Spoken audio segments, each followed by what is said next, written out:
হাসরের ময়দানে ভালো থাকার জন্য কি জমাইছো? অনন্তকালের ঠিকানা হবে তোমার জান্নাত অথবা জাহান্নাম। ওই জান্নাতে যাওয়ার জন্য তুমি কি জমাইছো? বান্দা ওই দিকে একটু নজর দিও। শুধু দুনিয়ার ভবিষ্যৎ অনিশ্চিত, এইখানে ভালো থাকার জন্য কত মেধা ব্যয় করো, কত পরিশ্রম করো, কত কষ্ট করো, এখানের ওই ভবিষ্যৎ তোমার জন্য অনিশ্চিত। তুমি এটা নিয়ে চিন্তায় শেষ, কিন্তু যেই ভবিষ্যৎ তোমার অনন্তকাল শুরু আছে শেষ নাই, ওই জায়গায় ভালো থাকার জন্য কি জমাইছো? একটু নিজের দিকে নিজে নজর দিয়া একটু খেয়াল কইরা দেই গো। এই জন্য বুজুর্গানে দিন আমাদেরকে একটা শব্দের পরিভাষার কথা বলেন, বলে মুহাসাবা করবা। মুহাসাবা, জীবনের হিসাব করার কথা বুজুর্গানে দিন বলেন। বলে রাতের বেলা যখন বালিশে মাথাটা দিয়া আমি আপনি শুব, এখন তো আমাদের কাম হইল মোবাইলটা হাতে না নিলে বালিশে মাথা লাগে না। হায় রে ভাই আমার, বিজ্ঞান বলে ঘুমানোর সময় যদি মাথার কাছে মোবাইল থাকে নিজের ক্ষতি, বাচ্চা কাচ্চা থাকলে তাদেরও ক্ষতি। সুতরাং মোবাইলটা কমপক্ষে 10 মিটার দূরে রাখতে হবে, 10 ফিট দূরে রাখা এরপরে শুইতে হবে। মোবাইলটা বাদ দেন, মাথাটা রাতের বেলা বালিশের সাথে লাগাবেন। মানুষ রাতের বেলায় যখন শোয়ার পরে তার ব্রেনের মধ্যে যেই চিন্তা ঢুকায়, যেই ফিকির ঢুকায়, ওইটাই তার মধ্যে বারবার কাজ করতে থাকে। আপনি একটু আজকে চিন্তা করেন, আহারে আমি তো ঘুমাতে আসলাম। ঘুমকে বলা হয় মৃত্যুর মতো, আন্নাউমু কাল মাউত, ঘুম হইল মরার মতো। বলে ঘুমাইছে, ঘুম ভাঙলে সকাল, না ভাঙলে পরকাল। কত মানুষ রাতের বেলা ঘুমায় আর সকালে তার ঘুম ভাঙে না। আরে আজকের ঘুমটাও যদি আমার জীবনের শেষ ঘুম হয়ে যায়, আমাকে তো আল্লাহর সামনে দাঁড়াতে হবে। একটু হিসাব করি তো, আজকের দিনে আমার গুনাহ কত আর নেকের কাজ কত। একটু ঠান্ডা মাথায় 5টা মিনিট সময় যদি নেওয়া হয়, হিসাব যদি করা হয়, আজকে দিনে ভালো কাজ কত আর মন্দ কাজ কত, 5 মিনিট 10 মিনিটের মধ্যে হিসাব বের হয়ে যাবে। দেখা যাবে যদি ভালো কাজ বেশি মন্দ কাজ কম, তাও তো ভালো। কিন্তু যদি দেখা যায় মন্দ কাজ বেশি ভালো কাজ কম, ওই যে বললাম ঘুমানোর সময় যে যেইটা চিন্তা করে ওর প্রভাব তার মধ্যে পড়ে। ও যখন দেখবে গুনাহ বেশি, হয়তো ওর হৃদয়ের মধ্যে চিন্তা আসবে, আজ রাত যদি আমার শেষ রাত হয়ে যায়, আজকের দিনের হিসাবে তো আমার পাপের পাল্লা ভারী। আমি যদি পাপের পাল্লা ভারী নিয়ে কিয়ামতে আল্লাহর সামনে হাজির হই, তাহলে আমার তো আর উপায় নাই, জাহান্নাম ছাড়া কোনো উপায় নাই। এই যে পরকালের চিন্তা হয়তো তার অন্তরের মধ্যে তাওবার আগ্রহ পয়দা করবে। হয়তো কেউ জানবে না, কেউ দেখবে না, একাকী হয়তো চোখের পানি ফালায় আল্লাহর কাছে বলবে, আল্লাহ জীবনে তো কম গুনাহ করলাম না মাবুদ, আজ রাতটা যদি আমার জীবনের শেষ রাত হয়ে যায়, তাহলে তো আজকের হিসাবে আমার গুনার পাল্লা বেশি ভারী।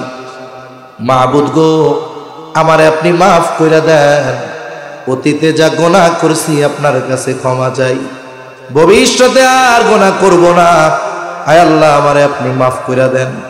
গুনাহগুলোর জন্য যদি সে অনুতপ্ত হয়ে যায়, আল্লাহ না করুন ওই রাতটা যদি তার জীবনের শেষ রাত হয়ে যায়, আশা করা যায় কিয়ামতের দিন আমল নামায় গুনাহ শূন্য হয়ে সে আল্লাহর দরবারে হাজির হবে।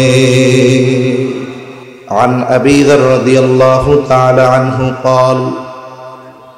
قال لي رسول الله صلى الله عليه وسلم, আবু যর রাদিয়াল্লাহু তাআলা আনহু থেকে বর্ণিত, তিনি বলেন রাসূলুল্লাহ সাল্লাল্লাহু আলাইহি ওয়াসাল্লাম আমাকে বলেছেন, ইয়া আবা যর, হে আবু যর, ইত্তাকিল্লাহা হাইসুমা কুনতা, হে আবু যর তুমি যেখানেই থাকো না কেন আল্লাহ তাআলাকে ভয় করবা। নবীজি সাল্লাল্লাহু আলাইহি ওয়াসাল্লাম এই হাদিসের মধ্যে আবু যর রাদিয়াল্লাহু তাআলা আনহুকে 3টা উপদেশ দিয়েছেন। কয়টা?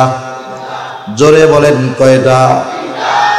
এক নম্বর উপদেশ নবীজি বলেন, ও আবু যর, যেখানেই থাকো না কেন আল্লাহ তাআলাকে ভয় করবা।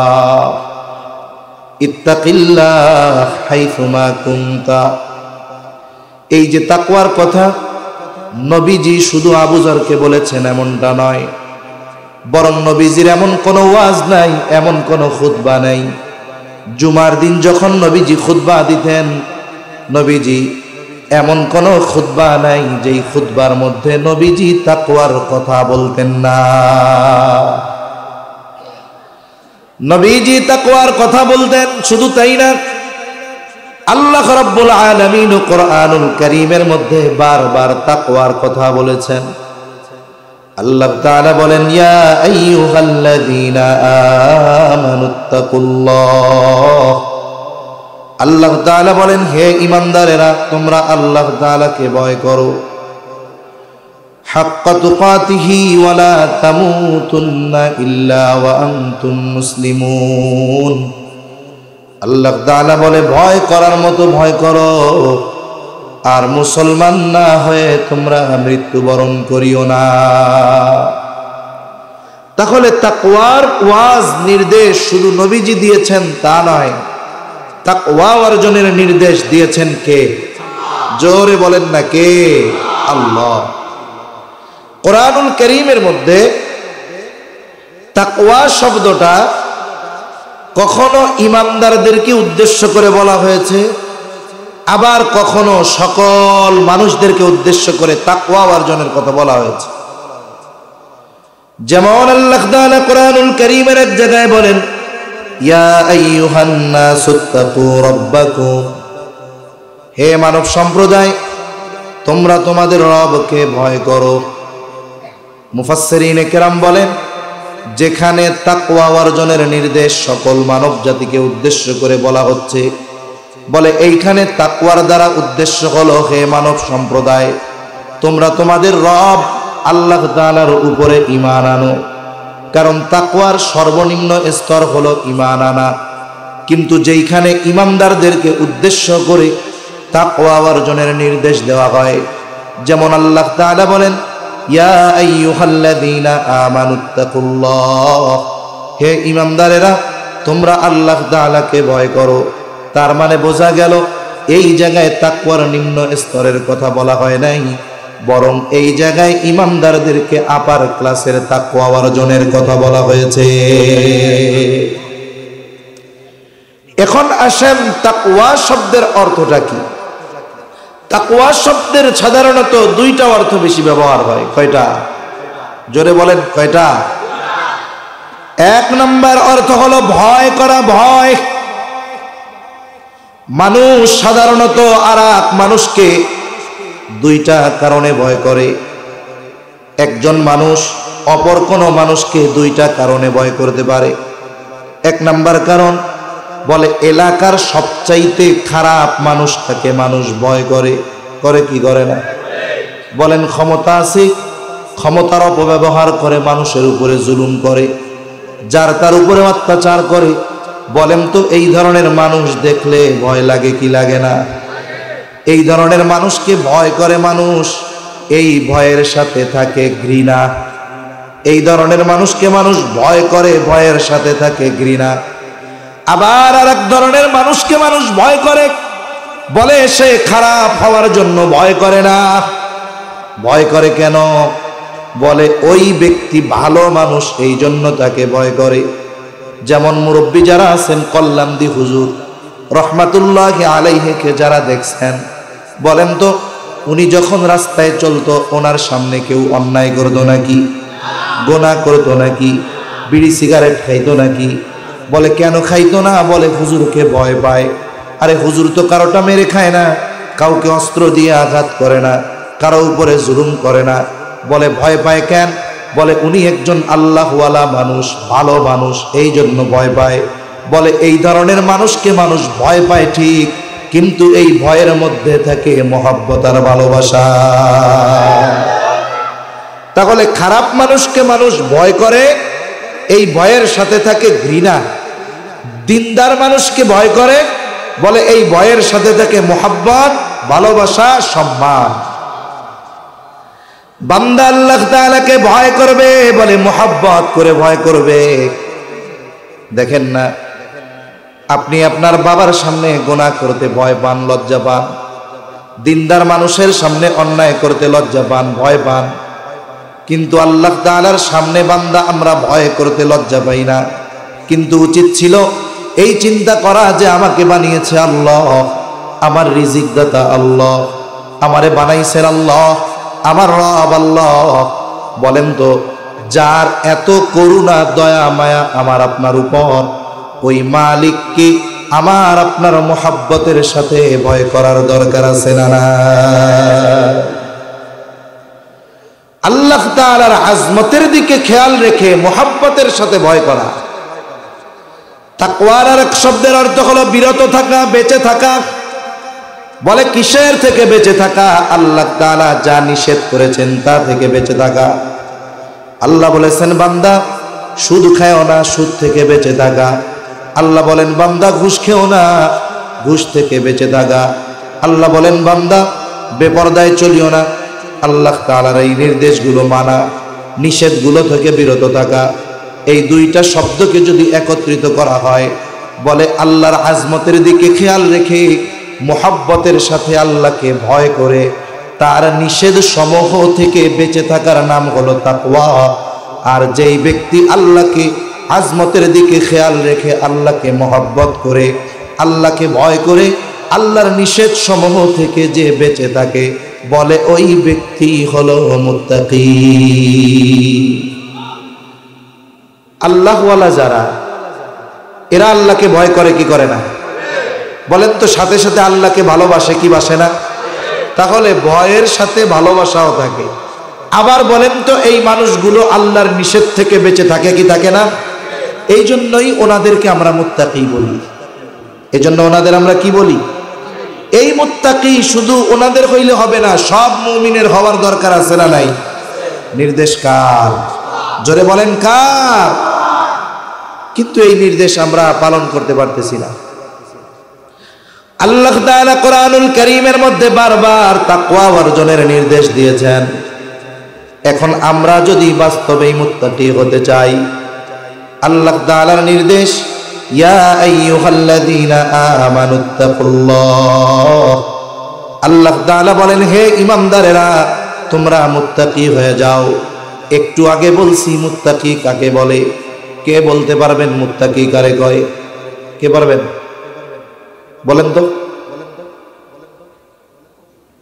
বলেন। মাশাআল্লাহ।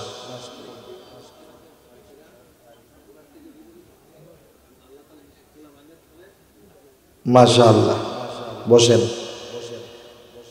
ওয়াজ মাহফিল এখন আর চোখ মুখ বুঝা করা যাবে না, বলতে হবে, আপনাদের কাছ থেকেও রিপ্লে নিতে হবে।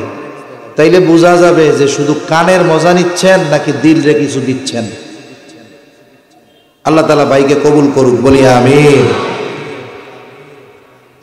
তাহলে আল্লাহ তাআলা মুত্তাকি হওয়ার নির্দেশ দিয়েছেন। আগের কথা মনে থাকলে পরেরটা বোঝা সহজ। তাহলে আল্লাহ তাআলা মুত্তাকি হওয়ার নির্দেশ দিলেন। আমরা যদি আল্লাহ তাআলাকে জিজ্ঞাসা করি, আল্লাহ মুত্তাকি কেমনে হব? কোরআনুল কারীমের অনেক বৈশিষ্ট্যের মধ্যে একটা বৈশিষ্ট্য হলো, আল্লাহ তাআলা কোরআনুল কারীমের মধ্যে শুধু আদেশ করেন এমনটা নয়, বরং ওই আদেশ বান্দা বাস্তবায়ন কেমনে করবে সেটাও আল্লাহ বলে দেয়। শুধু আল্লাহ তাআলা বলেন না যে বান্দা এইটা করো, এরপরে শেষ, আর কিছু না, এমনটা আল্লাহ করেন না। বরং আল্লাহ তাআলা আদেশ করার পরে ওই আদেশ বাস্তবে পরিণত কেমনে করবে বান্দা সেটাও বলে দেয় কে? এই যে আদেশ পালনের পদ্ধতি আল্লাহ বলে দেন, এটা দুই সিস্টেমে। কয় সিস্টেমে? দুই পদ্ধতিতে। এক নাম্বার পদ্ধতি, বলে আদেশ করার সাথে সাথে ওই আদেশ বাস্তবায়নের সুস্পষ্ট পদ্ধতি আল্লাহ তাআলা বলে দেয়। দুই নাম্বার পদ্ধতি, বলে সুস্পষ্টভাবে বলে দেয় না ঠিক, তবে সূত্র দিয়া দেয় যে বান্দা আমি এইটা আদেশ করলাম কোরআনে, তবে ওইখানে গেলে এই আদেশের বাস্তবায়ন করতে পারবা। উদাহরণ দিলে অনেক দেওয়া যাবে, একটা দুইটা উদাহরণ দেই।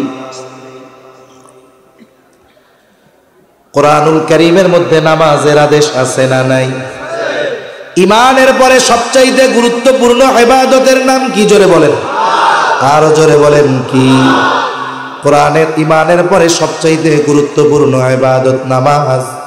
কোরআনুল কারীমের মধ্যে আল্লাহ তাআলা ৮২ জায়গায় নামাজের কথা বলেছেন। শুধু তাই না, নবীজিও বলেন কিয়ামতের দিন ঈমানদার সর্বপ্রথম হিসাবটা হবে নামাজের। নবীজি বলেন আউয়ালু মা ইউহাসাবু বিহিল আবদু ইয়াউমাল কিয়ামাতিস সালাহ। নবীজি বলেন কিয়ামতের দিন সর্বপ্রথম নামাজের হিসাব নেওয়া হবে। আর এক হাদিসের মধ্যে আসছে নামাজের হিসাব যার ঠিকঠাক হয়ে যাবে, বাকি হিসাবগুলো যিনি সহজ করে দিবেন তিনি কে? যেহেতু কথা আসলো নামাজের, একটু কইয়াই দেই। দেখেন, নামাজ হলো মূল ইবাদত, ঈমানের পরে গুরুত্বপূর্ণ ইবাদত। বলে নামাজের হিসাব যার ঠিকমতো হবে, বাকি হিসাবগুলো মূলত আল্লাহ তাআলা দেখাও না দেখার ভান করবে। সুবহানাল্লাহ কয় না? যেমন মনে করেন একটা ছাত্র মাদ্রাসায় ভর্তি হয়েছে, বলেন তো এই ছাত্রর মূল কাজ কি? ভালো মতো লেখাপড়া করা। মূল কাজ কি? ভালো মতো লেখাপড়া করা। কিন্তু ছাত্রটা অনেক চঞ্চল, খুব চালু, কিন্তু লেখাপড়ায় ১ নম্বর। এই ছাত্র যদি একটু চঞ্চলতা করে, উল্টাপাল্টা যদি করে, শাস্তিযোগ্য অপরাধ যদি না করে, একটু চঞ্চলতা বেশি করে, প্রস্রাব করতে গিয়া অন্যরা খায় ৫ মিনিট, ও যায় ১৫ মিনিট, উল্টাপাল্টা যদি করে আর কি, মায়ের খাওয়ার মতো, বেয়াদবি না করার মতো অন্যায় যদি না করে, কিন্তু পড়ালেখায় সব ঠিক, ওস্তাদ কি করে জানেন? ওর ওই সব উল্টাপাল্টা দেখাও না দেখার ভান করে। কারণ চিন্তা করে লেখাপড়া তো ঠিক আছে, কিচ্ছু কয় না। আর যেটার লেখাপড়া ঠিক নাই, ওর যদি একটু প্রস্রাবের লাইগা দাঁড়ায়, হুজুর একটু ১ নম্বরে যান, কি কয়? কাম নাই না, এই বয়সে ডায়াবেটিস হয়ে গেছে, একটু বরাবর খালি মুততে যাওয়া, লেখাপড়ার নামে খবর নাই, খালি দিন বরাবর মতন মতন আর মতন, যা। তার মানে দেখছেন নি, লেখাপড়া ঠিক নাই বিদায় ও প্রস্রাব করতে গেলেও এটা ভাল লাগে না। তার মানে ওর দোষ ত্রুটি সব চোখে পড়ে। কেন পড়ে কন্ত? কারণ মূলটা ঠিক নাই। ঠিক কিনা বলেন?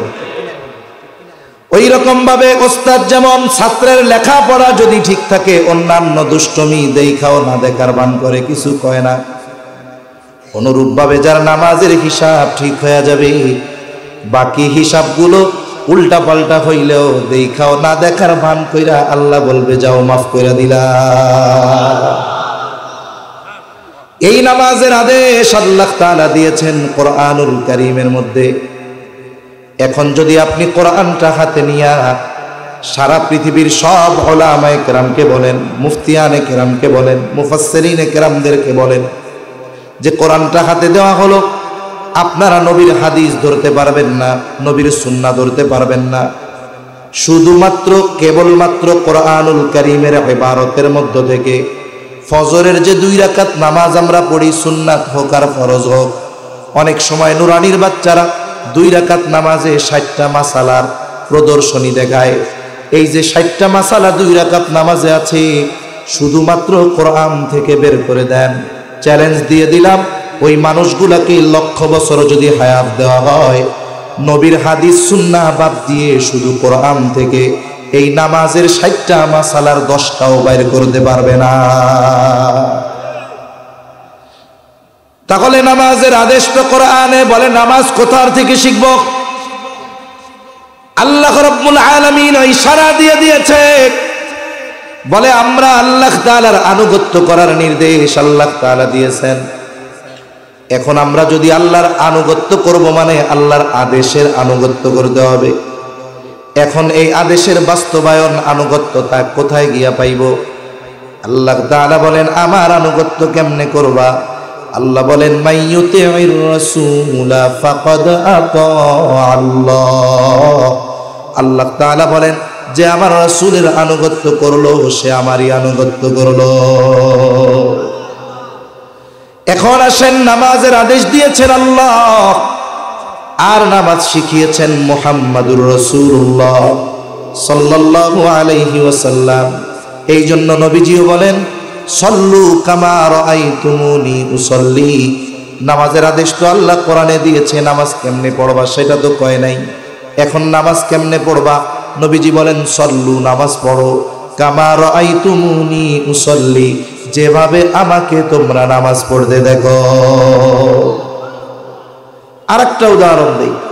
তাহলে নামাজের আদেশ কোরআনে, কিন্তু নামাজ শিখতে হবে কোন জায়গায়? বলে নবীর কাছ থেকে।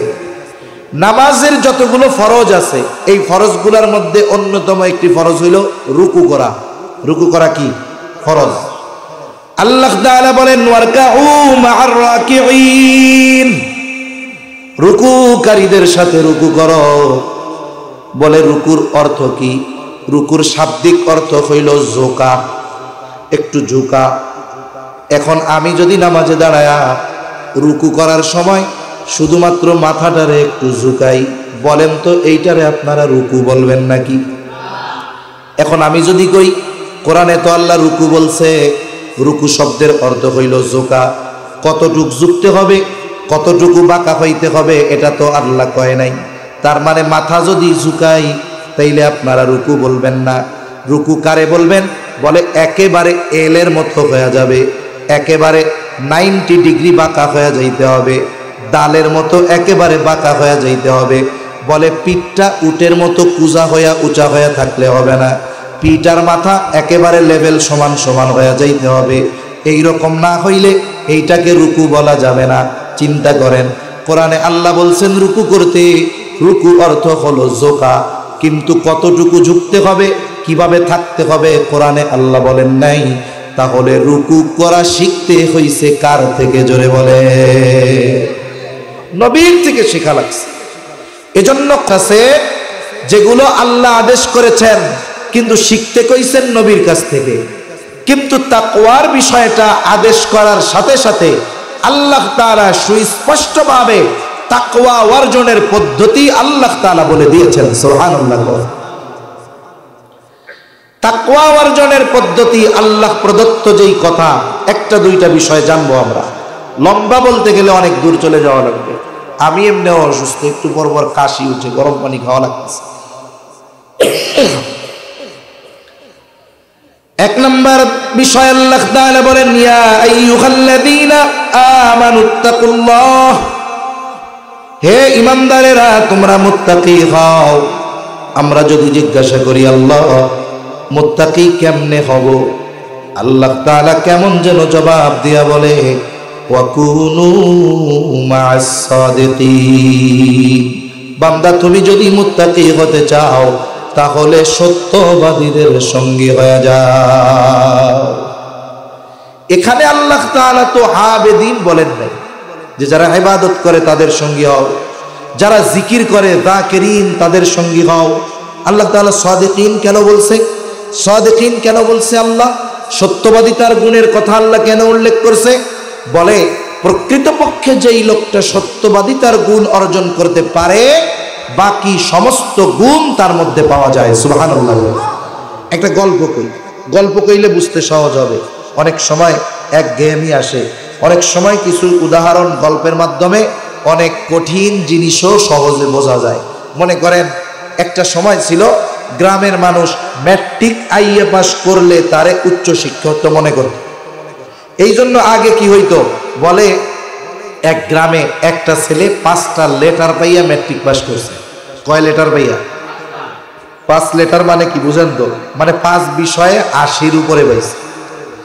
5 গ্রাম দূর থেকে ওরে দেখতে আসতো যে ওরে বাবা 5 লেটার পাইয়া সে ম্যাট্রিক পাস করছে। 5টা গ্রাম পাড়ি দিয়ে দেখতে আসতো তার চেহারা খানা। মানুষ মনে করতো ম্যাট্রিক আইএ পাস মানে সে অনেক বড় শিক্ষিত।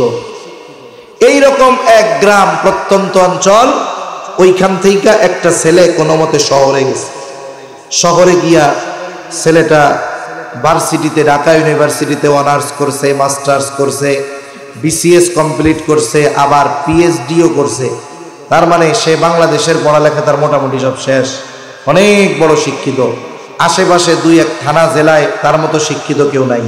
এখন এই ছেলেটা বাড়িতে আসছে, আশেপাশের 10 গ্রামের মানুষ তারে দেখতে আসছে, যে হায় রে আমাদের থানার সবচাইতে বড় শিক্ষিত মানুষ, এই লোকটার চেহারা তো একটু দেখা দরকার। সবাই তারে দেখা টেকা চলে গেছে। এক মুরব্বী দাঁড়ায় আছে, তার ভাবে মনে হয় কিছু জিজ্ঞাসা করবে। এখন ছেলেটাও জিজ্ঞাসা করে, বাবা আপনি কি কিছু জানতে চান, কিছু বলবেন? বলে, হ্যাঁ বাবা, আমি একটু জানতে চাই যে শুনলাম তুমি নাকি অনেক লেখাপড়া করছো, তা তুমি কি লেখাপড়া করছো বাজান? এবার সে বলতেছে যে আমি ঢাকা ইউনিভার্সিটি থেকে অনার্স করেছি, মাস্টার্স করেছি, পিএইচডি করেছি, সাথে সাথে বিসিএস কমপ্লিট করে বড় একটা চাকরি করতেছি। এখন মুরব্বী তো জানে ম্যাট্রিক আইয়া পাস করলে উচ্চ শিক্ষিত, এই লোক তো আর ম্যাট্রিক আইয়ার কথা কয় নাই, শুরুই করছে অনার্স থেকে। এখন মুরব্বী বলে, বাজান এত লেখাপড়া করছো বুঝলাম, কিন্তু তুমি কি ম্যাট্রিক আইয়া পাস করছিলে আব্বা? আমারে কম তো, সে যদি ম্যাট্রিক আর আইয়া পাস না করতো ওই পর্যন্ত যাইতে পারতো? এখন বলেন, কেউ যদি আপনারে বলে যে ভাই তুমি কি লেখাপড়া করো, আপনি বললেন আমি অমুক ভার্সিটিতে মাস্টার্স করতেছি, সে যদি আপনারে প্রশ্ন করে তুমি কি আইএ পাস করছিলা, তাইলে এটা বলদের মতো কথা না? তার মানে যে অনার্স করতেছে বুঝতে হবে সে ম্যাট্রিক পাস করছে, আইএ পাস করছে, এই জন্য সে অনার্স করতে পারতেছে, ঠিক কিনা বলে? একজন মুফতি সাহেব এখন তারে জিজ্ঞাসা করছে তোমার নাম কি? বলতেছে আমার নাম মুফতি আব্দুল্লাহ। কারণ উনি জিজ্ঞাসা করে, মুফতি তো হইছেন ভাই, মৌলানা কি হইছিলেন নাকি? এখন বলেন তো, যে আল্লাহর বান্দা ইফতার শেষ কইরা মুফতি হইল, সে মৌলানা যদি না হইতো মুফতি হইতে পারতো? তার মানে একটা গুণ উল্লেখ করার দ্বারা বাকি সব ভালো গুণ তার মধ্যে পাওয়া যায়। বলে সত্যবাদিতার গুণ হইল এমন এক গুণ যার মধ্যে বাকি সব গুণ পরিপূর্ণ পাওয়া যায়। সুবহানাল্লাহ। এই জন্য আল্লাহ তাআলা সাদিকিনদের সঙ্গী হতে বলেছেন, এরাই আসলে ভালো মানুষ। আর একটা জিনিস মনে রাখতে হবে ভাই, সহচর্য সোহবতের কিন্তু একটা প্রভাব আছে। বলে না সঙ্গ দোষে লোহাও বাসে, আবার বলে সৎ সঙ্গ সর্বনাশ, সৎ সঙ্গ স্বর্গবাস, অসৎ সঙ্গ সর্বনাশ। সোহবতের একটা প্রভাব আছে। গ্রাম অঞ্চলে, প্রত্যন্ত অঞ্চলে এখনো অনেক ডাক্তার আছে, ডাক্তার বলে খোঁজ নিয়ে দেখা যায় এমবিবিএস পাস তো বহুদূর, টাইনা টুইনা 5 পাস করছে, কিন্তু গ্রামের মানুষ তারে বলে বড় ডাক্তার। কেন রে? বলে ও 5 পাস করার পরে পড়ালেখার টাকা পয়সা নাই, বড় এক ডাক্তার, তার একটা ফার্মেসি আছে, সে রুগী দেখে। এখন ওরে কইছে আমার তো একটা পোলাপান লাগে কামলা, তুই আমার দোকানে কাম কাজ করবি, তোরে যেটা নিতে কই সেটা নিবি, যেটা দিতে কই সেটা দিবি, পাশে বইয়া থাকবে, এই হলো তোর কাম। এখন ওই ডাক্তারের কাছে থাকছে সে 20 বছর। কয় বছর? 20 বছর থাকতে থাকতে ও মোটামুটি ছোটখাটো এক ডাক্তার হয়ে গেছে। সেলাইও করতে পারে, সব করতে পারে। এখন কি হয়? বলে 20 বছরের অভিজ্ঞতা তার। এখন ডাক্তার মারা গেছে, ডাক্তারের মারা গেছে, দোকানপাট কে চালাবে? ডাক্তারেরও পোলাপান নাই।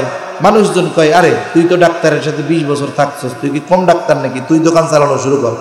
এখন ও ওই দোকানে বসে গেছে, এখন উনি হয়ে গেছে ডাক্তার আব্দুল্লাহ। কথার কথা, পাশ কি, নাম কি? ডাক্তার আব্দুল্লাহ মিয়া, ডাক্তার আব্দুল্লাহ। এখন যাই হোক তা হোক, 20 বছরের এক্সপিরিয়েন্স আছে তার, সোহবতে থাকছে 20 বছর। এখন দেখা যায় কি এলাকায় নতুন এমবিবিএস ডাক্তার হয়েছে।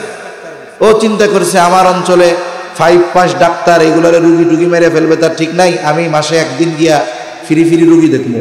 এখন লোকজন ওই এমবিবিএস ডাক্তারের কাছ থেকে ওষুধ টষুধ আনে, কাম হয় না।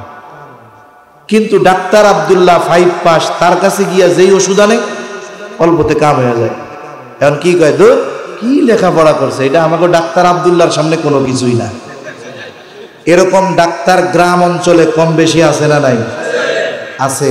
বলে এই যে অভিজ্ঞতা তার অর্জন হইল, বলে ও লেখাপড়া করছে, আর ওর অভিজ্ঞতা হলো প্র্যাকটিক্যাল অভিজ্ঞতা, ঠিক কিনা? চিন্তা করে দেখেন, শুধুমাত্র সোহবতের কারণে 5 পাস একজন মানুষ যদি এমবিবিএস ডাক্তারের চাইতে রোগ ভালো ধরতে পারে, আমি আপনি যদি একজন ভালো মানুষের সোহবতে থাকি, বলেন তো ওই ভালো মানুষের ভালো গুণগুলো আমার মধ্যে আসবে কি আসবে না? আমি আপনি যদি ভালো হইতে চাই তাইলে কি দরকার? বলে আমার ভালোর লেভেল হইলো এই জায়গায়। আমার ভালোর লেভেল কি? এই জায়গায়। আমি যদি আরো বেশি ভালো হইতে চাই, অবশ্যই তাহলে আরো ভালো যে তার সাথে মিশতে হবে। তাহলে কি হবে? ওর ভালোর আকর্ষণ আস্তে আস্তে আমারে আরো ভালো বানাবে। এখন আমার অবস্থান এই জায়গায়, আমি যদি আমার বন্ধু বানাই আমার চাইতে যার ক্যারেক্টার আরো নিচে, তাহলে কি হবে? দেখা যাবে আমি নামাজি, কিন্তু বেনামাজিদের সাথে মেশার কারণে এক সময় আমিও বেনামাজি হয়ে যাব। এজন্য কেউ যদি তার দক্ষতা, কেউ যদি তার চরিত্র সবকিছুর উন্নতি করতে চায়, তাহলে তার সোহবত নিতে হবে ওই বিষয়ে যে তার চাইতে বেশি ভালো। ঠিক কিনা বলেন? এখন কন, আমি যদি আমার আমলে উন্নতি করতে চাই, তাইলে আমার তো তার কাছে থাকতে হবে যে আমার চাইতে আমলে বেশি ভালো। আমি যদি আমার তাকওয়াকে বাড়াতে চাই, খোদা ভীরুতাকে বাড়াতে চাই, তাহলে আমার চাইতে খোদা ভীরুতা যার মধ্যে বেশি তার কাছে আমার থাকতে হবে। ঠিক কিনা বলেন? সোহবতের বড় গুণ বলে, দেখেন চম্বুক আছে, চম্বুক, আর একটা হলো লোহা। লোহা কিন্তু চম্বুকের চাইতে অনেক শক্ত এক ধাতু। লোহা দিয়া চম্বুককে বাড়ি দিলে চম্বুক ভাঙা যাবে, কিন্তু লোহার যত শক্তি হোক না কেন, চম্বুকের মধ্যে আল্লাহ তাআলা আকর্ষণ করার একটা ক্ষমতা দিছে। লোহার মধ্যে কিন্তু ওই আকর্ষণ শক্তি নাই। কিছু বিষয় আছে এটা জোর করে কেড়ে নেওয়া যায়। লোহা যদি চিন্তা করে আমার মধ্যে এই শক্তি আছে কিন্তু আকর্ষণ করার ক্ষমতা নাই, আমি শক্তি দিয়া চম্বুকরে পিটাইয়া ওর কাছ থেকে আকর্ষণের শক্তিটা অর্জন করব, বলেন তো সম্ভব নাকি? কিন্তু যদি এই শক্তির অহংকার না করে, লোহা যদি চিন্তা করে আমি চম্বুকের থেকে একটু আকর্ষণ শক্তি নিতে চাই, চম্বুকের সামনে যদি নিজের মিটায়া দেয়, চম্বুকের সাথে যদি 2-4-6 মাস লাইগা থাকে, এইবার ওই লোহাটা চম্বুকের কাছ থেকে নিয়া অন্য লোহার দিকে যখন ধরবেন, দেখবেন ওই লোহাটাও আর একটা লোহারে নিজের দিকে টাইনা আনে। সেজন্য সোহবতের বড় দাম। আল্লাহ ওয়ালাদের সোহবতে আমাদের থাকা দরকার, ভালো সঙ্গী নির্বাচন দরকার। কারণ এই জীবনে ভালো একজন সঙ্গী, সে যদি আমার চাইতে ভালো হয়, আল্লাহওয়ালা হয়, মুত্তাকি হয়, সে যদি জান্নাতের পথিক হয়, দেখা যাবে আমার ভুল ত্রুটি সংশোধন করে সেও আমাকে জান্নাতের পথের পথিক বানায় দিবে। এজন্য এই চাঁদপুর অঞ্চলে আল্লাহ ওয়ালাদের অভাব নাই। আহলে হক, পীর মাশায়েখ, বুজুর্গানে দ্বীন অনেক আছে। এজন্য আমরা চেষ্টা করব এদের কারো না কারোর সাথে সম্পর্ক রাখার জন্য। সম্পর্ক রাখা মানে একবারে বাড়িতে গিয়ে 24 ঘন্টা বসে থাকবেন তা না। আপনি আপনার জীবনের গুরুত্বপূর্ণ পরামর্শগুলো তার সাথে করলেন, আপনার অবস্থাগুলো তার কাছে খুলে বললেন, দেখা যাবে সে আপনার এই পরামর্শগুলো, আপনার সমস্যাগুলো শুনে এমন পরামর্শ দিবে যেই পরামর্শগুলো আপনার আমার জীবনের জন্য কল্যাণকর হবে। ঠিক কিনা বলেন? তাহলে 1 নম্বর বিষয়ে বলে মুত্তাকি কেমনে হবা, আল্লাহ তাআলা বলে সত্যবাদীদের সঙ্গে হয়ে যাও। আবার আরেক জায়গায় আল্লাহ তাআলা বলেন ইয়া আইয়ুহাল্লাযীনা আমানুত্তাকুল্লাহ, হে ঈমানদারেরা তোমরা আল্লাহ তাআলাকে ভয় করো। আমরা যদি জিজ্ঞাসা করি আল্লাহ কেমন করে আমরা মুত্তাকি হব, আল্লাহ তাআলা বলেন ওয়াল তানজুর নাফসুম মা কদ্দামাত লিগাদ। আল্লাহ তাআলা বলে বান্দা তুমি নিজের দিকে নজর দাও। নাফসুম মা কদ্দামাত লিগাদ, তুমি নিজের দিকে নজর দাও, আগামীর জন্য তুমি কি প্রেরণ করেছ। সজাগ আছেন তো আপনারা? তাকবীর দেন, নারায়ে তাকবীর, মাশাআল্লাহ। আগামী মানে কি? বলে আগামী মানে হইল ভবিষ্যৎ। আগামীটাই কি? ভবিষ্যৎ। আগামী বা ভবিষ্যৎ এটা 2 ধরনের। কয় ধরনের? জোরে বলেন, কয় ধরনের? 2 ধরনের। একটা হলো সুনিশ্চিত ভবিষ্যৎ, আর একটা হলো অনিশ্চিত ভবিষ্যৎ। এখন বলেন আল্লাহ তাআলা আমাদেরকে আগামী তথা ভবিষ্যতের দিকে নজর দিতে বলেছেন। এই ভবিষ্যৎ কি সুনিশ্চিত না অনিশ্চিত ভবিষ্যৎ? সুনিশ্চিত ভবিষ্যতের দিকে নজর দিতে বলেছেন। কিন্তু আমাদের অভ্যাস কি? বলে আমরা অনিশ্চিত ভবিষ্যৎ নিয়ে চিন্তায় শেষ। কত চিন্তা! একটা উদাহরণ দিই। মনে করেন একটা ছেলের 20 বছর বয়সে সরকারি চাকরি হয়েছে, আর্মির চাকরি পাইছে। কথার কথা, 20 বছর বয়স। এখন সরকার তারে প্রতি মাসে বেতন দেয় কি দেয় না? বলেন তো, সব বেতন দেয় না কিছু কাইটা রাখে? বেতনের পরিমাণের উপরে নির্ভর করে একটা % কাইটা রাখে। এই টাকাটা দিবে কবে? চাকরি শেষ হওয়ার পর। পাবে কয় বছর বয়সে? বলে 62 বছর বয়সে যখন চাকরি শেষ হবে তখন পাবে। জমানো শুরু করছে কয় বছর বয়সে? পাবে আরো 42 বছর পর। কেন দিবে সরকার? কেমন যেন সরকার বলতেছে, তুমি যে তোমার হায়াতের যৌবন আমার আদেশ মেনে শেষ করবা, একবারে 62 বছরের বুড়া হওয়ার পরে তোমারে আমি ছাড়মু। তোমার কোনো টেনশন নাই, তুমি চিন্তা করিও না। ওই বার্ধক্যকালে তোমাকে যখন আমি বাড়ি পাঠাইয়া দিব, তোমাকে খালি হাতে পাঠাবো না। আরে তোমার বেতন থেকে অল্প অল্প করে যেটা কাটি, ওই সময় পর্যন্ত যেই পরিমাণ কাটা হবে তার দ্বিগুণ পরিমাণ টাকা দিয়া তোমারে বাড়িতে পাঠাইয়া দিব, যাতে তুমি তোমার ওই বাকি ভবিষ্যতের চিন্তা তোমার না করা লাগে। চাকরি করা লাগবে না, বাড়িতে বৈশা বৈশা ওই টাকাগুলো খাবা। সরকার তার ভবিষ্যৎ নিয়ে চিন্তিত কি চিন্তিত না? আবার নিজেও চিন্তা করে, আমারও তো এত টাকা খরচ হয় না, আমিও মাসে মাসে 2-4-5 হাজার জমাই। ও জমায় কেন জমায়? বলে ভাই, একটা সময় তো চাকরি থাকবে না, বুড়াকালে কি কইরা খামু? টাকা জমায় জমায় 2-4টা দোকান বানাই, বুড়াকালে বাড়িতে বৈশা বৈশা থাকমু আর দোকান ভাড়া দিয়ে খামু। এই যে বলেন তো, মানুষ যে তার ভবিষ্যৎ নিয়ে চিন্তিত, সেও চিন্তিত, সরকারও চিন্তিত। যেই ভবিষ্যৎ নিয়ে চিন্তিত, এই ভবিষ্যৎ ওই ব্যক্তির জন্য অনিশ্চিত নাকি সুনিশ্চিত? কেন? তাই 62 বছর পর্যন্ত ও যে বাঁচবে এর কোনো গ্যারান্টি আছে? কিন্তু 62 বছর পরে খাইব কি, এটা নিয়ে ওর টেনশনের মাথা গরম।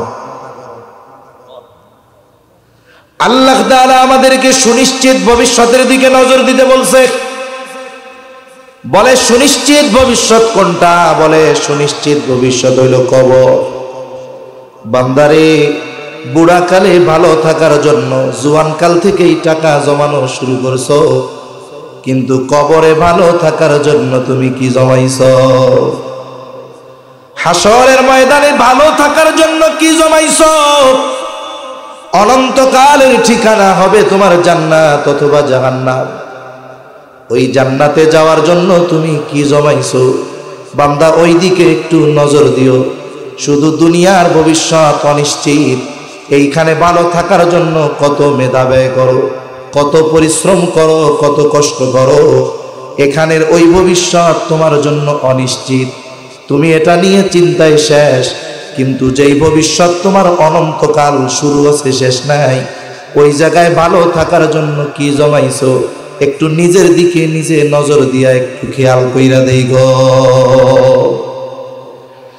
এই জন্য বুজুর্গানে দিন আমাদেরকে একটা শব্দের পরিভাষার কথা বলেন, বলে মুহাসাবা করবা। মুহাসাবা, জীবনের হিসাব করার কথা বুজুর্গানে দিন বলেন। আপনাদের বড় বড় বাজার আছে চাঁদপুরে, বড় বাজারে বড় ব্যবসায়ী আছে। একজন বড় ব্যবসায়ী হঠাৎ করে সে কিন্তু বড় ব্যবসায়ী হয়ে যায় না। 3-4 দিন আগে একজন আলেম ব্যবসায়ীর কারগুজারি শুনতেছি। একজন বলতেছে যে এই হযরত 2500 টাকা পুঁজি নিয়ে ব্যবসা শুরু করছে, 5 বছর ঘুরে নাই, এখন তার পুঁজি কোটি টাকার উপরে। অনেক দোকানদার আছে আমাদের এলাকায়। এক দোকানদারের কথা জানা আছে, 100 টাকা নিয়ে শুরু করছে। আপনার চাউলের প্লাস্টিকের বস্তা আছে না, ওইটার উপরে বিছাইয়া কিছু মাল জিনিস নিয়ে ওই জায়গায় বসতো। সে কোটি কোটি টাকার মালিক হয়ে গেছে এক সময়, খুব পরিশ্রম করছে। এই বড় বাজারের বড় ব্যবসায়ী হঠাৎ করে একদিনে বড় ব্যবসায়ী হয়ে যায় না। তার ব্যবসার একটা নীতিমালা ছিল। ওই নীতিমালার আলোকে ব্যবসা পরিচালনা করার কারণে একটা সময় সে বড় ব্যবসায়ীতে পরিণত হয়েছে, ঠিক কিনা বলে। আবার কত ব্যবসায়ী এরকমও দেখছি যে বাপ বিদেশের থেকে কোটি টাকা নিয়ে আসছে, পোলা তো আজীবন একেবারে মোটর সাইকেল কিনা শুধু হাওয়ায় উড়ে বেড়াইছে, বাপ বিদেশে থাকে। এখন লেখাপড়াও করে নাই, কাজকর্মও করে নাই, দেশে আসছে। আব্বা কয় কি করবি তুই? আমার তো বিদেশ শেষ, কোটি টাকা তো বইয়া খাইলে কয়দিন পরে শেষ হয়ে যাইব। আব্বা এক কাম করেন, আমারে মুন্সিরহাট অথবা চাঁদপুর শহরে একটা দোকান দিয়ে দেন। আব্বা 50 লাখ টাকার মাল জিনিস দিলেই হবে। আব্বা চিন্তা করতেছে যাক ভালো, অসুবিধা কি, 50 লাখ টাকার মাল জিনিস দিয়া দিছে দোকান উঠাইয়া, 2 বছরের মাথায় মালও নাই দোকানও নাই। আছে না নাই? কেন? বলে ও ব্যবসার যে রুলস সেটা ফলো করতে পারে নাই। বড় বড় ব্যবসায়ীরা বাজার বা মার্কেট বন্ধ হবে 9টায়, শাটার নামায় দেয় 8টায়। এইবার দোকানের মধ্যে বসে বৈশাখ তাসবিহ তাহলিল পাঠ করে, এমনটা নয়। বলে একজন আদর্শ ব্যবসায়ী সে যখন রাতে দোকান বন্ধ করে সাধারণত 4 ধরনের হিসাব করে। কয় ধরনের? জোরে বলেন না, কয় ধরনের? 1 নাম্বার হিসাব যে আজকে সারা দিনে আমার বেচা কেনা কত হইল। 2 নাম্বার হিসাব বলে সারা দিনে কত টাকার মাল জিনিস আজকে কিনলাম। 3 নাম্বার হিসাব বলে সারা দিনে কত টাকা বাকি গেল। 4 নাম্বার হিসাব বলে বিক্রয় কত হইল, এটার উপরে নির্ভর করে আজকে তার কত টাকা লাভ আছে এই হিসাব সে বের করে। যে যেই ব্যবসা করে সে সেই ব্যবসার বিক্রয়ের উপরে লাভ কত এটা বলে দিতে পারবে। যে মুদি দোকানদারি করে 20 বছর ধরে, ওনারে জিজ্ঞাসা করবেন আপনার যে পণ্য, এই পণ্যগুলা যদি 1 লাখ টাকা নগদ সেল হয় লাভ কত হবে? উনি যে পরিমাণটা বলবে 19-20 হইতে পারে, 19-20 হতে পারে, কিন্তু কাছাকাছি হয়ে যাবে। যে সিমেন্টের ব্যবসা করে ও যা হিসাব দিবে একেবারে পুঙ্খানুপুঙ্খ রূপে হবে, 1 টাকাও কম বেশি হবে না। এখন ও হিসাব করছে আজকে বেচা কেনা 1 লাখ। কয় লাখ? ওর হিসাব হইল 1 লাখ টাকা বিক্রি করলে আমার কমপক্ষে 20,000 টাকা লাভ হবে। কয় হাজার লাভ হবে? এখন বাকির খাতা টান দিয়ে দেখে বাকি গেছে বুঝি হলো। এখন আমারে কোন আজকের দিনের লাভ তার পকেটে আছে না পাবলিকের পকেটে? শুধু লাভ না, আরো মূলধন থেকে আরো 5,000 গেছে। এই গতিতে যদি সে 1 মাস 1 লাখ কইরা বিক্রি করে আর 25,000 কইরা বাকি যায় মাস শেষে। এইবার ওই দোকানদার যখন হিসাব করে দেখে আমি বিক্রয় 1 লাখ, লাভ হবে 20,000, কিন্তু 25,000 বাকি। এইবার দোকানের কর্মচারীদেরকে উদ্দেশ্য করে বলে শোন, এই 25,000 আগামীকাল থেকে আমার লাগবে না, আমার সেল 75,000 হোক, কোনো অসুবিধা নাই। লাভ 15,000 হবে, 15,000ই আমার কাছে থাকবে। আমার বেচা কেনা কম হোক লাভ হোক যা হবে নগদ হোক, আগামীকাল থেকে যদি আমার আব্বাও বাকি চায় খবরদার বাকি দিবি না। ঠিক কিনা বলে? এইটা বলে দোকান বন্ধ করে বাড়িতে চলে গেল। এর দ্বারা কি হলো বলো? সারাদিন হিসাব করার পর আগামী দিন তার ব্যবসার কর্মপন্থা সে নির্ধারণ করলো যে এখন থেকে আমার ব্যবসার গতি হবে এইটা, আমি বিক্রি করব নগদ, লাভ আমার কম হবে, যা হবে পকেটে থাকবে। বলে এই ধরনের প্রতিদিন ব্যবসায়ী যদি দোকান বন্ধ করার সময় হিসাব করে আগামী দিনের কর্মপন্থা নির্ধারণ করে, বলে ওই ব্যবসায়ীর পুঁজি যদি কম হয় এক সময় ওই ব্যবসায়ী সফল ব্যবসায়ী হয়ে যাবে।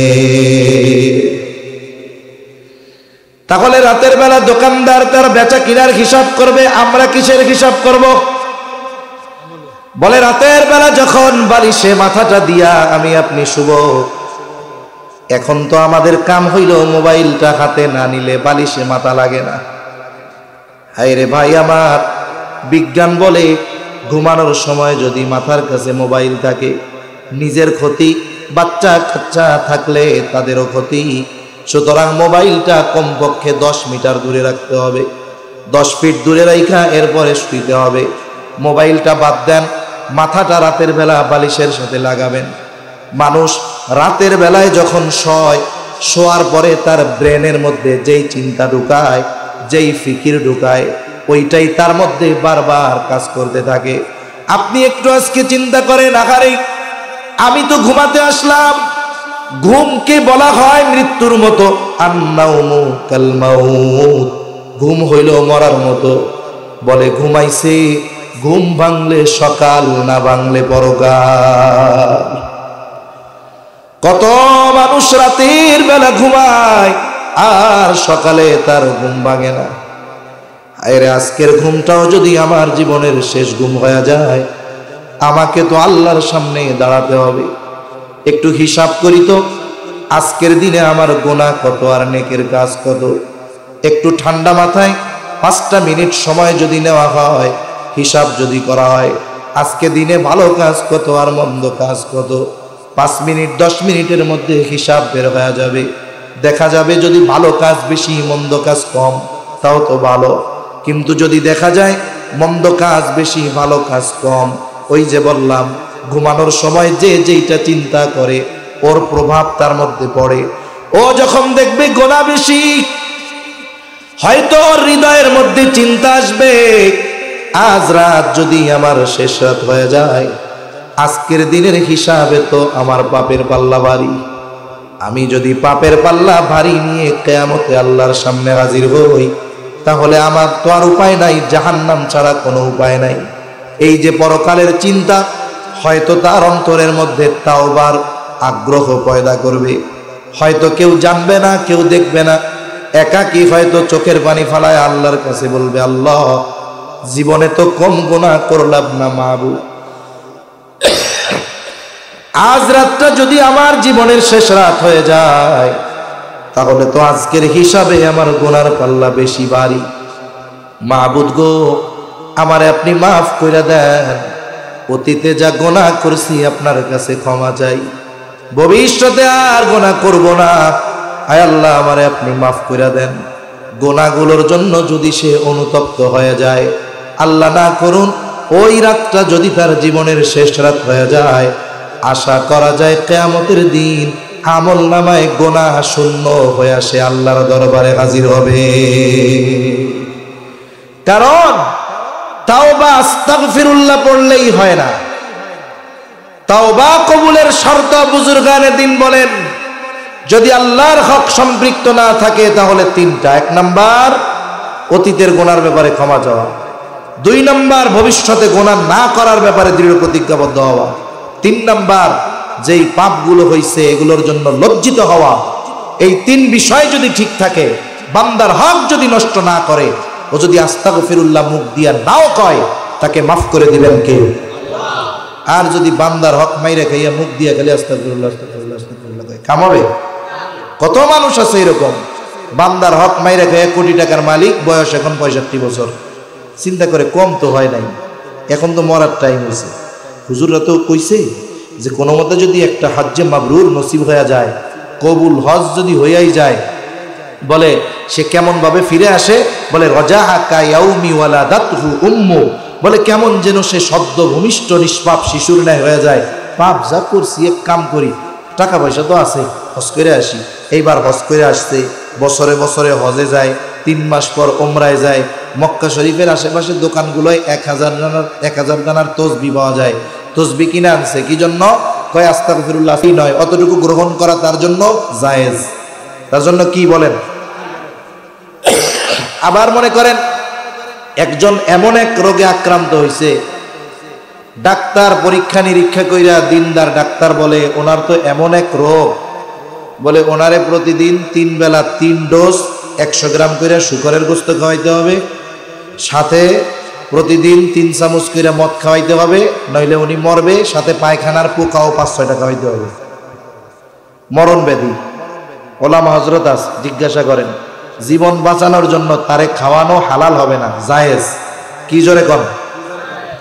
বলেন তো এই দুনিয়ায় কোন রোগ আছে ওই রোগটা হলে ডাক্তার সাহেব প্রেসক্রিপশনের মধ্যে লিখবে, আরে এই লোকটার তো কঠিন এক মরণ ব্যাধি হইছে, একে তো বাঁচানো অসম্ভব, তবে এরে যদি সুদ খাওয়ানো হয় তাইলে ও বাইসা যাবে।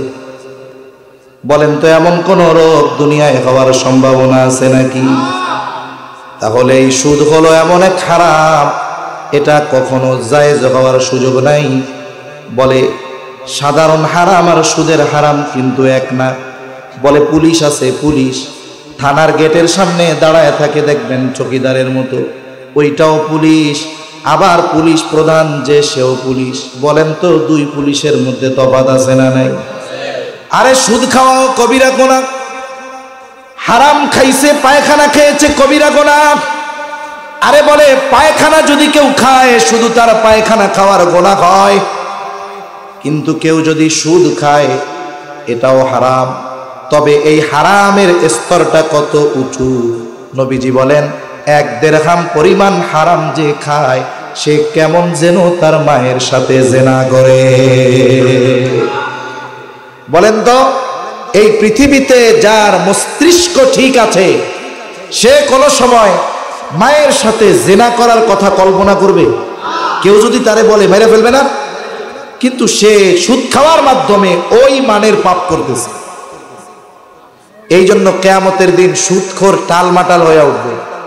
হাসরবাসী দেখাই বুঝবে এটা দুনিয়ায় কি খোর ছিল, জোরে গণ, ওরে দেখাই বোঝা যাবে এটা দুনিয়ায় সুদখোর ছিল।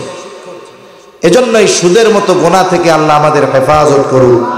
না খাইয়া মরা ভালো, তবুও সুদের কাছে যেন আল্লাহ না নেয়, বলি আমিন। জালেম কিফিলের অভ্যাসগুলার মধ্যে একটা অভ্যাস, সে মানুষকে সুদের উপরে টাকা দিত।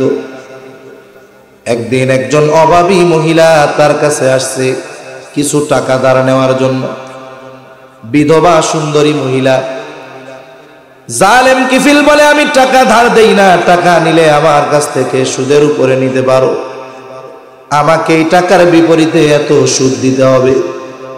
মহিলা বলে কিফিল রে, আমার যদি সুদের লাভ দেওয়ার মতো সামর্থ্য থাকতো তাইলে কি তোমার কাছে আমি টাকা ধার চাইতে আসতাম নাকি? এইবার জালেম কিফিল মহিলার দিকে তাকায়া তার অন্তরের মধ্যে শয়তানে ওয়াসওয়াসা দিয়া দিছে, চেহারাটা তো সুন্দর। এইবার জালেম কিফিল বলে মহিলা টাকা ধার দিতে পারি, সুদের লাভ যদি না দিতে পারো অমুক দিন আমার সাথে গোপনে জিনায় লিপ্ত হবা। হাদিসের মধ্যে আসছে কাদাল ফাকিরু আইয়াকুনা কুফরা, দরিদ্রতা মানুষকে কুফরি পর্যন্ত পৌঁছায়া দেয়। আমার আপনার আশেপাশে অনেক মানুষ আছে যারা পাপের সাথে জড়ায় গেছে, খোঁজ নিয়ে দেখবেন সবাই শখে পাপের সাথে জড়ায় নাই। অনেক মানুষ আছে তাদের পাপের পেছনে জড়ানোর কারণ হলো তার অভাব, দরিদ্রতা। মহিলার প্রয়োজনটা এত বেশি ছিল, তৎক্ষণাৎ যেহেতু টাকার প্রয়োজন মহিলা শর্তে রাজি হয়ে গেছে। চিন্তা করছে পরে যা হয় হবে। এইবার জালেম কিফিল নির্ধারিত দিনে মহিলার বাড়িতে হাজির। কিফিল জেনার প্রস্তুতি নিচ্ছে আর মহিলা থরথর করে কাঁপতেছে। জালেম কিফিল দেখা বলে মহিলা কাঁপো কেন? আমি তো তোমারে জোর করি নাই, তুমি তো শর্তে রাজি হয়ে এই টাকাটা নিছো। আমি তোমাকে জোর করি নাই, তুমি শর্ত মেনে নিয়েছো, তুমি তোমার প্রতিশ্রুতি পূরণ করো, কাঁপো কেন? এইবার মহিলা বলে কিফিল রে, আল্লাহর ভয়ে কান্না করি রে কিফিল, কারণ আমি কোনোদিন এইরকম পাপের সাথে জড়াই নাই। অভাবের কারণে বাধ্য হয়ে তোমার থেকে পয়সা নিয়ে শর্তে রাজি হয়েছে। কিফিল আমার ভয় হয় তোমার সাথে আজকে জিনা করার পর আমি যদি মারা যাই আল্লাহ তাআলার সামনে একজন ব্যভিচারিণী হিসাবে উপস্থিত হতে হবে। ও কিফিল, আমি আল্লাহর ভয়ে কান্না করি রে কিফিল। এতটুকু কথা কিফিলের কান দিয়া হৃদয় পর্যন্ত পৌঁছায় গেছে। কিফিল হয়তো চিন্তা করে আহারে এমন কোনো পাপ নাই আমি করি নাই, আমি তো পাপ কইরা মজা নেই, মজার জন্য পাপ করি। কিন্তু মহিলা বাধ্য হয়ে পাপ করতে চেয়েছে কিন্তু করেও নাই, বাধ্য হচ্ছে পাপ করতে তবে করেও নাই।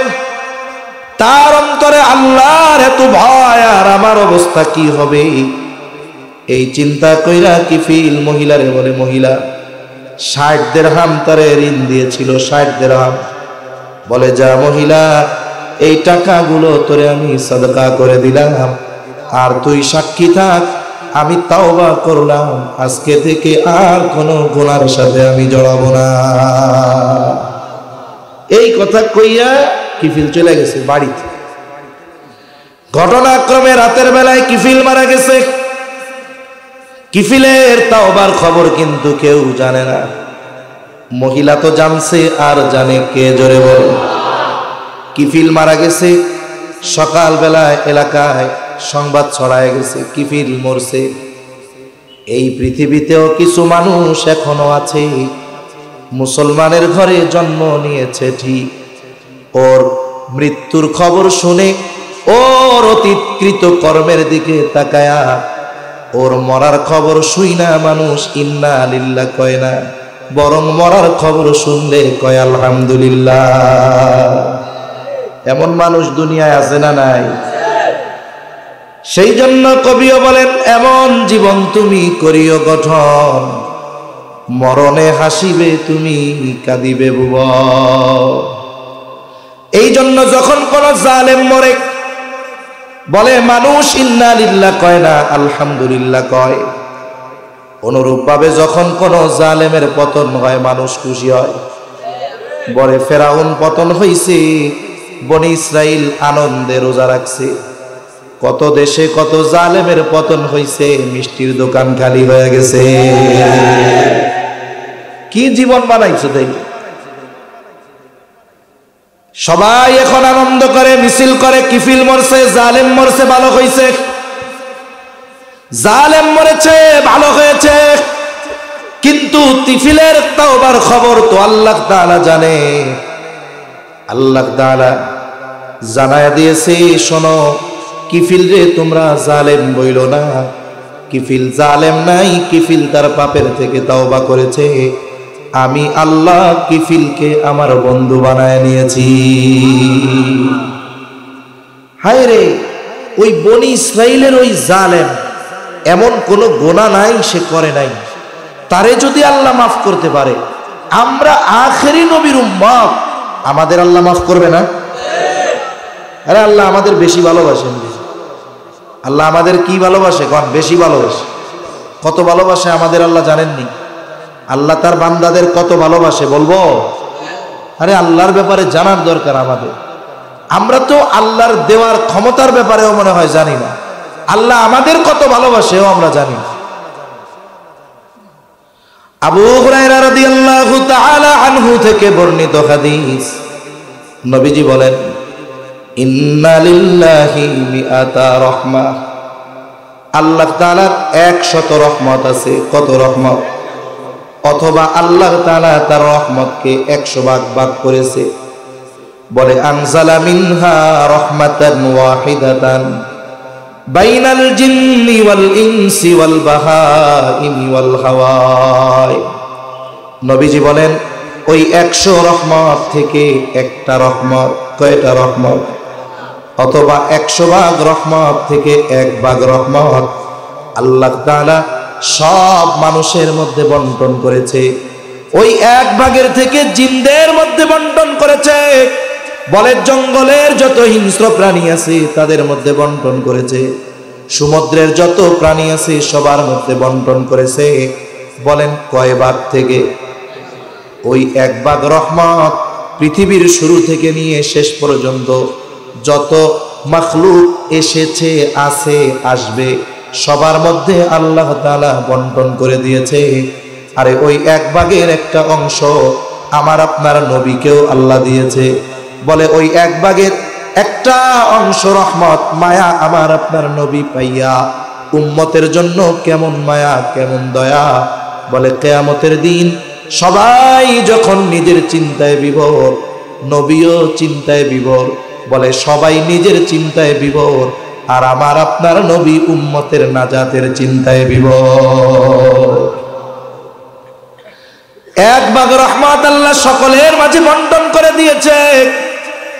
বলে, বিষধর সাপ, তার অন্তরেও মায়া আছে, মহব্বত আছে। আইরে আপনারা গরু পালতেন, যদি গরু দেখবেন যেই গরুটার সাথে মালিকের সম্পর্ক ভালো, একটা সময় ওই গরুও তার মালিককে ভালোবাসা শুরু করে, ঠিক কিনা? এই অবলা প্রাণী গরুর অন্তরেও আল্লাহ তাআলা মহব্বত ঠাইলা দিছে। বলে সমাজের নিকৃষ্ট প্রাণী কুকুর, তার অন্তরেও আল্লাহ তাআলা মহব্বত জাইলা দিছে। আমি কয়েক জায়গায় ঘটনাটা বলছি। গত মাসে নাটোরে এক জায়গায় প্রোগ্রামে গেলাম, দিনের বেলা। মেন রোড থেকে মোড় নিয়ে একটা রোডের মধ্যে ঢুকবো, শাখা রোড। ওই এলাকার একজন মানুষ আলেম আমাদের সাথে, গাড়িটা বাঁক নেওয়ার সাথে সাথে একটা কুকুর তেড়ে আসছে, গাড়ির দিকে সরতেই চায় না, বারবার শুধু আওয়াজ করতেছে আর ঘেউ ঘেউ করতেছে। তার আক্রমণাত্মক অবস্থা। সাধারণত রাতের বেলায় চলাচলে অপরিচিত এলাকায় গাড়ি ঢুকলে কুকুর আওয়াজ করে, ঘেউ ঘেউ করে, কিন্তু দিনের বেলা তো গাড়ি দেখলে পালায়া যায়। এইবার ওই আলেম বলতেছে, ভাই মূল কাহিনী হলো এই কুকুরটা তার 3টা বাচ্চা নিয়ে রাস্তায় বসা ছিল। কয়েকদিন আগে একটা গাড়ি এই দিক দিয়ে ট্রান নেওয়ার সময় তার বাচ্চাগুলোর উপর দিয়ে গাড়ি উঠাইয়া দিছে, বাচ্চাগুলো তার সামনে মারা গেছে।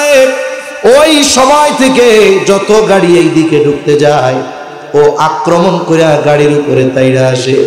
তার মানে যখনই কোনো গাড়ি ওই রোডে ঢুকে, ওই কুকুরটার অন্তরে তার সন্তানদের কথা মনে হয়ে যায়।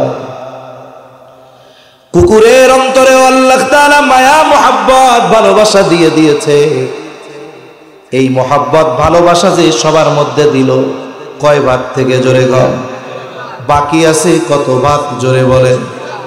নবীজি বলেন, আখারাল্লাহু লাহু 99 রহমা। আল্লাহ তাআলা বাকি 99 ভাগ দয়া মায়া রহমত তার কাছে জমা করে রাখছে। বলে কেন? ইয়াগফিরু বিহি ইবাদাহু ইয়াউমাল কিয়ামাহ।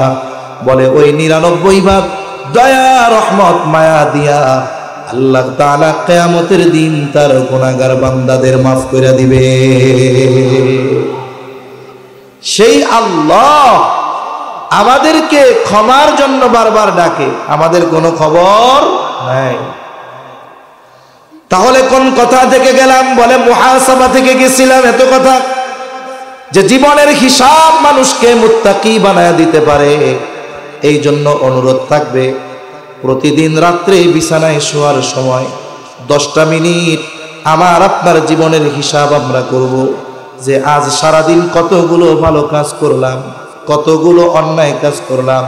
এই হিসাব যদি প্রতিনিয়ত করতে থাকি, দেখা যাবে একটা সময় রাতের বেলায় হিসাব করতে যাবে, দেখবে শুধু ভালো কাজ আর ভালো কাজ, মন্দ কাজ টুকায়াও পাবে না।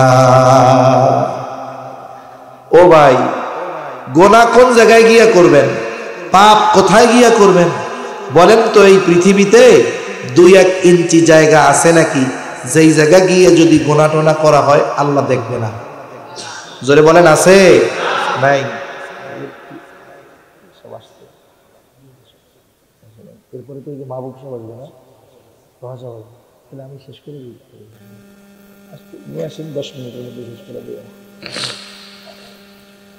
আলহামদুলিল্লাহ, ওলিউল্লাহ সাহেব হুজুর আসতেছে একটু পরে। আজকের মাহফিলের অন্যতম প্রধান আকর্ষণ মুফতি তাহা সাহেব আসবেন, উনি কথা বলবেন। এরপরে ওলিউল্লাহ সাহেব হুজুরও আসবেন ইনশাআল্লাহ। আমরা ধৈর্য সহকারে কথা শুনবো তো ইনশাআল্লাহ। আমি আর 8-10 মিনিট আপনাদের হয়তো কষ্ট দিব। এই পৃথিবীতে 1 ইঞ্চি জায়গা নাই যেই জায়গায় গিয়ে গুনাহ করলে আল্লাহ দেখবে না, ঠিক কিনা বলে? হযরত লোকমান তার সন্তানকে অনেকগুলো নসিহত করেছে। হযরত লোকমানের এই নসিহত আল্লাহ তাআলার কাছে খুব পছন্দনীয় হয়েছে। এই জন্য আল্লাহ তাআলা উম্মতে মুহাম্মাদির জন্য হযরত লোকমানের নসিহত গুলো কোরআনে নাজিল করেছে। হযরত লোকমান তার সন্তানকে একটা নসিহত করেছে, ইয়া বুনাইয়া ইন্নাহা ইন তাকু মিসকালা হাববাতিন মিন খারদাল ফাতাকুন ফি সখরাতিন আও ফিস সামাওয়াতি আও ফিল আরদ ইয়াতি বিহাল্লাহ একটু খেয়াল দিয়ে কথাটা শুনেন। হযরত লোকমান তার সন্তানকে বলে, হে আমার সন্তান, তুমি যেই আমলটা করো ওই আমলটা যদি সরিষা দানা পরিমাণও হয়, আমলটা যদি তুমি কোনো পাথরের মধ্যে করো, আও ফিস সামাওয়াত, যদি আসমানের মধ্যেও করো, আও ফিল আরদ, যদি জমিনের মধ্যেও করো, ওই আমলটা যদি সরিষা দানা পরিমাণও হয়, ইয়াতি বিহাল্লাহ, ওই আমলটা আমল করনেওয়ালা সহ যিনি হাজির করবেন তিনি কে? দুনিয়ায় যখন কোথাও কোনো অপরাধ হয়, পুলিশ গিয়া ওই জায়গাটারে ঘিরে ফেলে না? কেন ঘিরে? কয় কেউ যাবেন না, আলামত নষ্ট হয়ে যাবে। ও ফিঙ্গারপ্রিন্ট থেকে বাহির করে যে এই অপরাধটা কে করছে। যে আল্লাহ মানুষরে এই বুদ্ধি দিলেন, ওই মানুষ যেখানেই যতটুকু আমল করুক না কেন, অপকর্ম যে জায়গায় করুক না কেন, কর্ম আর কর্তা উভয়কে আল্লাহ হাজির করতে পারবেন কি পারবেন না? এই চিন্তা যার অন্তরে থাকবে, বলেন তো সে কি গুনাহ করতে পারে নাকি?